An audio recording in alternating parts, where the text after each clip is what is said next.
i-open mo na.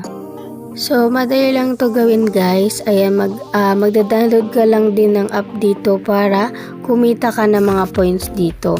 So, ayan, may mga Playtime, Tapjoy, Digital Turbine, may Research, may Make Money app. So, ayan.